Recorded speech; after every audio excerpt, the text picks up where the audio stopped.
Islamabad chairman PTI Imran Khan ने कहा है कि वो ज़हनी तौर पर जेल जाने को तैयार हैं। इस्लामाबाद रवानगी से कब्ल गुफ्तगू करते हुए इमरान खान ने कहा कि इस वक्त कौम की सबसे बड़ी पार्टी का सरबराह हूँ और 50 साल से कौम मुझे जानती है। मुझे कोई झूठ बोलने की ज़रूरत नहीं है। ये मेरी फ़ौज और मेरा पाकिस्तान है। उन्होंने कहा कि किसी के पास वारंट है तो वो सीधा मेरे पास वारंट लेकर आए।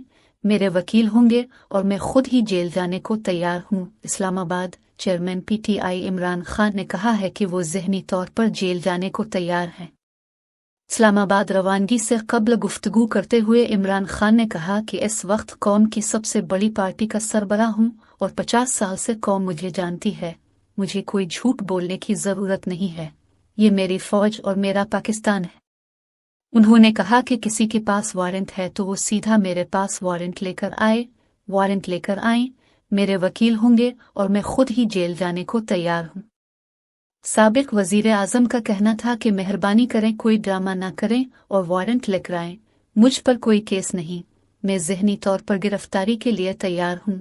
अगर मुझे जेल में भेजना है तो जाने को तैयार हूँ, जबकि हो सकता है कौम इतनी ज़्यादा सड़कों पर ना निकले। इमरान खान ने मजीद कहा कि JIT को सबूताज किया गया और CTD के 4 लोगों ने अपना बयान तब्दील किया। प्रोसिक्यूटर जनरल ने इन्वेस्टिगेट किया। इसने कहा उनके खिलाफ कार्रवाई होनी चाहिए।